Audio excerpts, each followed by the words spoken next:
Eu vou começar esse vídeo com duas histórias que não parecem ter o menor sentido com esse tema, mas eu garanto pra você que se você ficar até o final, você vai ver como faz sentido e, mais do que isso, talvez mude o seu entendimento sobre o que é discipulado.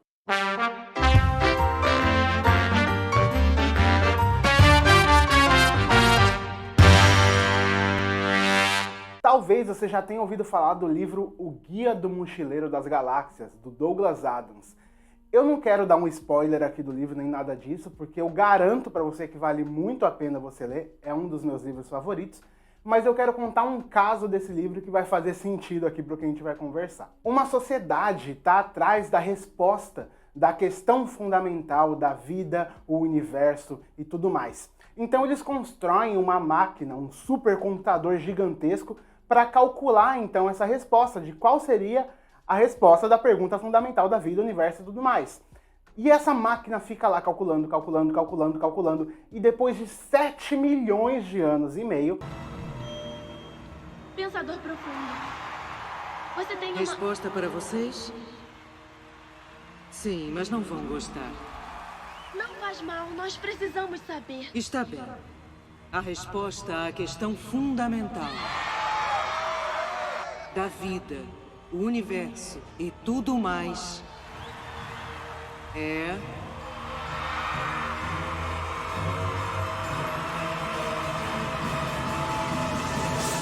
...42.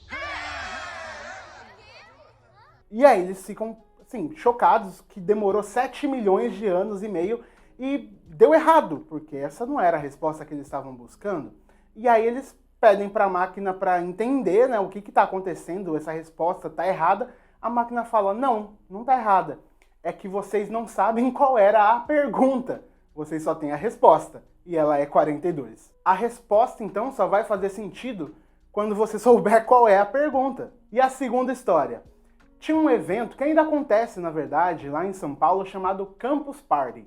Eu participei uns 4 ou 5 anos desse evento, e é um evento assim sobre tecnologia, criatividade, tal, um pouco mais sobre administração também, negócios e tal, né? E aí você passava uma semana acampado dentro do IMB, lá em São Paulo, ouvindo palestras e participando de promoções de empresas também que aconteciam, porque as empresas patrocinavam o evento e tal. E aí você ficava a semana toda acampado lá com o seu computador numa bancada, numa internet de uns 40 gigas por segundo, gente. Que coisa maravilhosa. E aí, em meio a todo esse evento, as palestras acontecendo, os convidados especiais que iam falar sobre tecnologia, sobre programação, sobre alguma coisa muito legal, sobre como abrir sua startup, o seu negócio e tal, tinham as empresas que faziam essas promoções. Então o que a gente fazia? A gente ficava no Twitter o evento inteiro, olhando o Twitter com a hashtag do evento, porque alguma hora aparecia alguma empresa falando: os 100 primeiros a chegarem aqui vão receber um pacotinho de salaminho da Perdigão. E aí a gente ia correndo lá para ir atrás do pacote de salaminho e se formava uma fila de 100, 150 pessoas para pegar o pacote de salaminho. E aí o que aconteceu, né? Isso acontecia com certa frequência, então toda hora tinha uma empresa fazendo alguma coisa, então a gente via um montoado de gente indo para algum lugar, a gente sabia que era uma promoção, estavam dando alguma coisa, era brinde de alguma coisa, nem que fosse uma camiseta ou um pequeno pronto cappuccino, sabe? Você ia lá atrás. E aí umas pessoas jovens trolladores, como os jovens são, o que eles tiveram a ideia de fazer e acontecia assim direto? Ele pegava e do nada uma pessoa aleatória levantava da mesa, gritava ou saía correndo atrás e ficava atrás de um stand de uma empresa. E daqui a pouco mais gente ia atrás, achando que tinha alguma coisa. E aí, passado um tempo, tinha uma fila assim de 200 pessoas, 150 pessoas atrás de uma fila que ninguém sabia o que estava acontecendo, só viu um monte de gente correndo e foi junto para a fila. E aí era muito curioso que você chegava na fila e às vezes perguntava o que está acontecendo aqui, o que eles estão dando, o que é essa fila? E aí ninguém sabia dizer, tipo, não, eu só vi a galera vindo, e aí eu vim junto, aí eu tô esperando para ver o que é, acho que estão dando alguma coisa aí. E aí o pessoal que tinha feito a trollagem, né, saía como se nada tivesse acontecido, e o resto da galera que ficava lá, daqui a pouco você tinha uma fila formada por todo mundo, e ninguém sabia o que estava acontecendo. Quando chegava lá na frente, a empresa falava, ué, a gente não falou nada, não estamos dando nada não, gente. Alguém falou alguma coisa errada, alguém postou alguma coisa errada. e aí ia todo mundo embora desanimado. Agora, depois dessas duas histórias malucas que parecem não fazer sentido nenhum ainda, a gente vai pro assunto do vídeo. Espera, fica até o fim que você vai entender. Você com certeza já ouviu falar do termo discipulado. Jesus tinha os seus discípulos e aí ele ordenou para os seus discípulos que eles formassem novos discípulos. E esse processo de formar discípulos é o que a gente chama de discipulado. Partindo então dessa premissa de Cristo, dessa ordem de Cristo, para que a gente forme novos discípulos, existem várias discussões e livros e coisas discutindo questões de como o discipulado deve ser feito, como que a gente pode pensar em estratégias sobre discipulado, o que é ser um discípulo de Cristo, até o famoso, e você já deve ter ouvido falar também, do custo do discipulado, enfim. Em algumas igrejas vira até uma forma tóxica de pessoas liderarem umas às outras, sabe? Você já participou disso? De que alguém fala pra você, ó, eu sou seu líder, ou essa pessoa é seu líder aqui, e aí você é liderado dela, você está sendo discipulado por ela, você vai caminhar junto com ela, e aí você vai aprender com ela, vai seguir ela, e não questiona, só segue e obedece essa pessoa que agora você é discípulo dela. Hoje, nesse vídeo aqui, eu quero me basear em coisas importantes e muito essenciais que eu aprendi com esse presentinho aqui da Thomas Nelson, que acabou de lançar. Reformando o Discipulado, do Jean Francesco, é assim, um livro sensacional, e eles mandaram aqui pra gente. E eu quero falar um pouquinho sobre discipulado aqui com você hoje, pensando um pouco na estratégia que esse livro traz. Ele, assim, tá baratíssimo na Amazon, link na descrição, e é um livro muito bom, fantástico para a gente repensar a nossa forma de discipulado e talvez voltar um pouquinho para o que a Bíblia diz sobre isso e o que a gente pode aprender sobre discipulado. É um livro de mais de 600 páginas que serve para qualquer um. Seja você um novo convertido, alguém que chegou na fé agora, ou você, alguém que quer simplesmente aprender um pouco mais ou renovar a sua mente, já tem 30 anos de caminhada no Evangelho e quer ouvir falar sobre esse tema, ou quer ter sua mente explodida um pouco, esse livro é para todo tipo de cristão, vale muito a pena, de verdade. Cada capítulo dele, olha que lindo, começa com uma oração.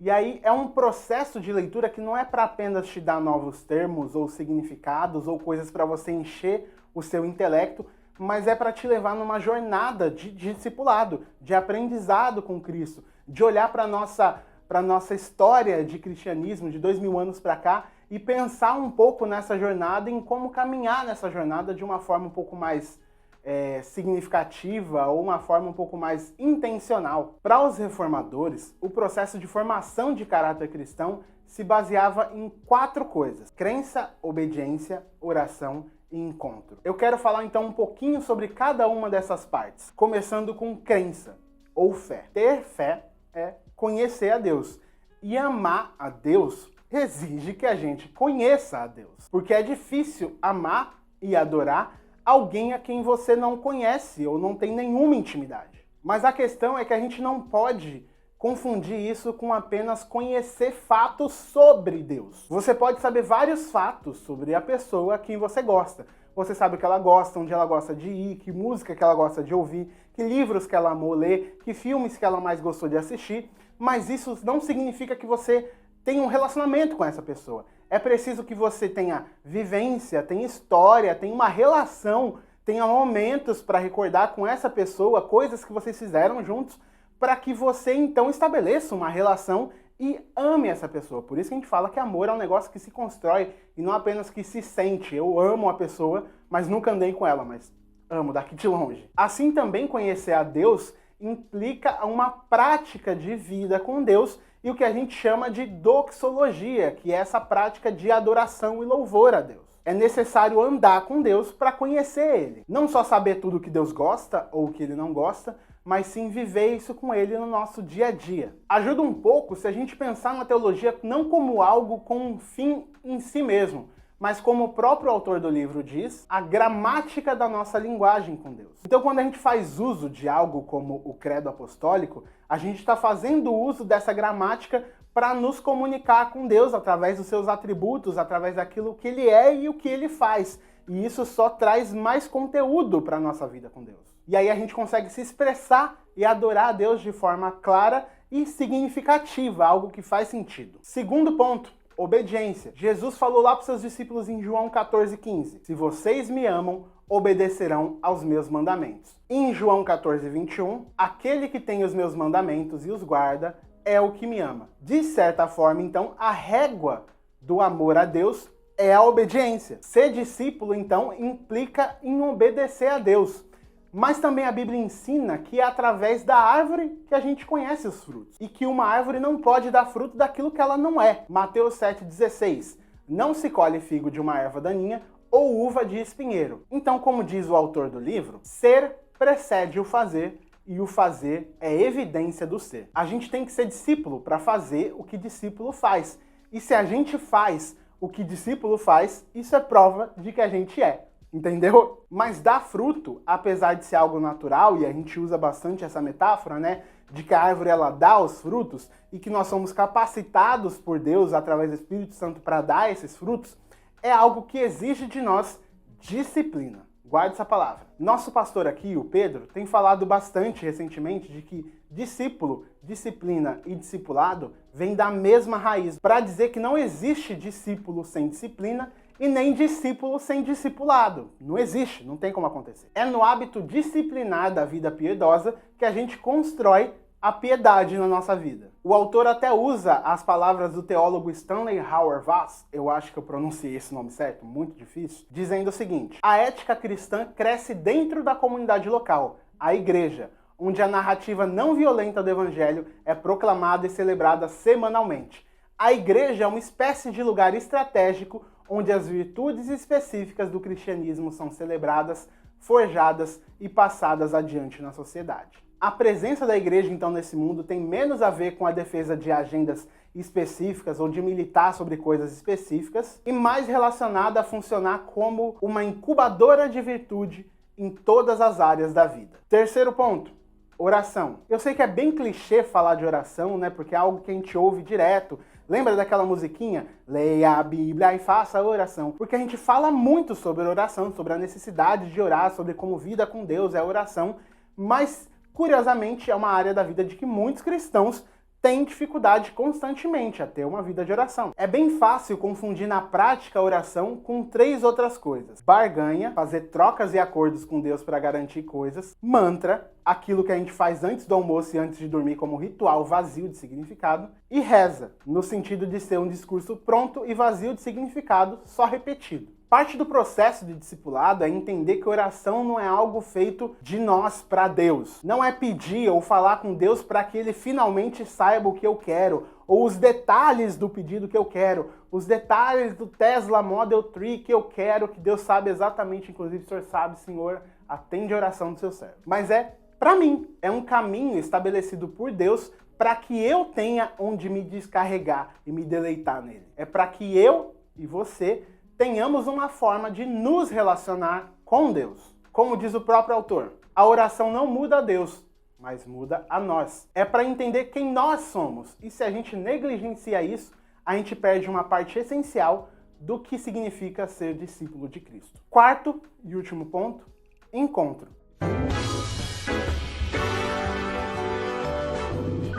Não esse. Afinal, como é que a gente pode se encontrar com Deus? Algo que pode mudar a nossa mente é entender o fato de que foi Deus quem se revelou, de que a iniciativa de nos relacionar com Ele foi dele e não nossa. A gente só pode conhecer a Deus porque Ele se revelou e se aproximou de nós. E mais do que isso, Ele nos deu várias formas de ter essa relação, de encontrar com Ele. Parte então do nosso processo de discipulado é descobrir onde é que a gente encontra Deus, onde que Deus escolheu se revelar. É olhar para onde Deus está, onde Ele deixou as suas impressões digitais e encontrar Ele ali. Encontrar ali uma ponte para o divino. Quando a gente fala disso, a gente pode estar falando de várias coisas.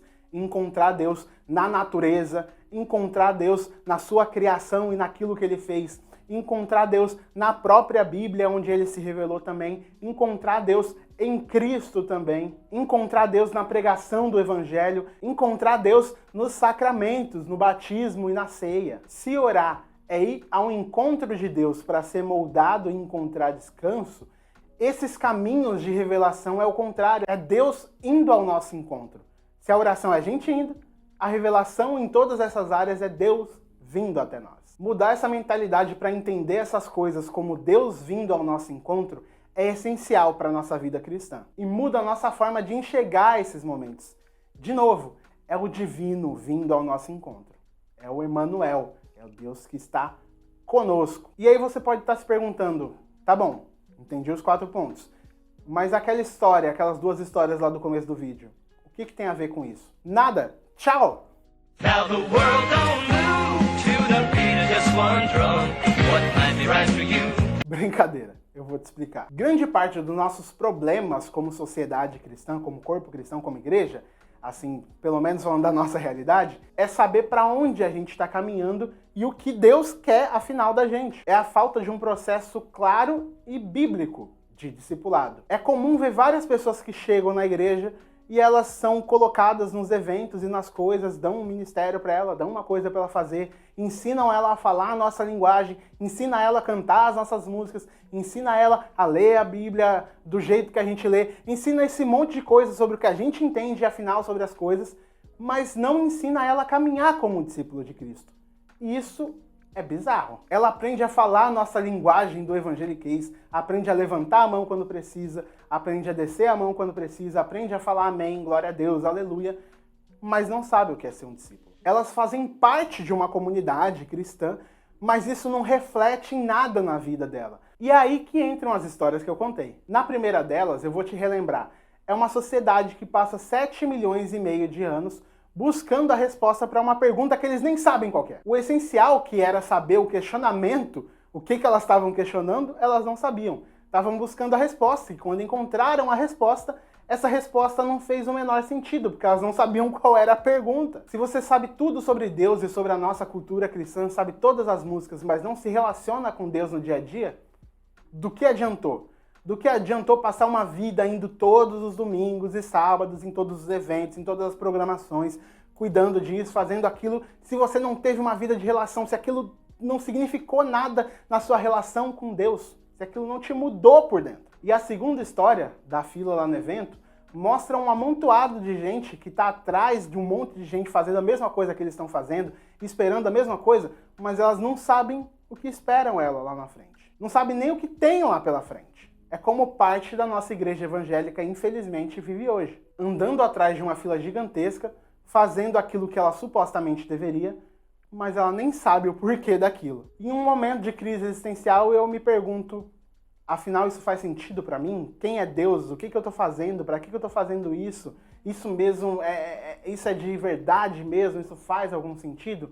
E aí eu percebo que eu não tenho a relação com Deus que eu achei que eu tinha. O que vai resolver esses problemas na nossa vida e evitar que a gente viva essa vida que eu falei, é um processo claro de discipulado com Cristo, uma caminhada com Ele. E se você achou interessante tudo isso que eu falei, da forma que eu falei e com esses tópicos aqui da forma que eu coloquei, você vai gostar muito do livro que eu falei. Ele vai se aprofundar, assim, muito mais em cada um desses pontos que eu falei. Eu dei uma bela de uma resumida, assim, para te mostrar um pouco dessa proposta do caminhar como discípulo de Cristo. Tá se sentindo meio estagnado, meio parado, sem saber como que tá a sua vida com Deus, esse momento todo de pandemia, de ficar fora dos cultos presenciais, te deixou meio aéreo, meio fora de tudo?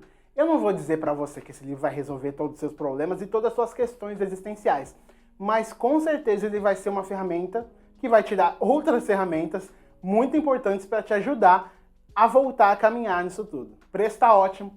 Link na descrição, e se você comprar pelo nosso link, você ainda ajuda o canal a continuar, a permanecer fazendo vídeo e crescer um pouquinho mais, né? Gostou desse vídeo? Deixa o seu comentário aqui embaixo, eu quero saber o que você achou, se você gostou, se você não gostou, se isso fez sentido pra você, como fez pra mim.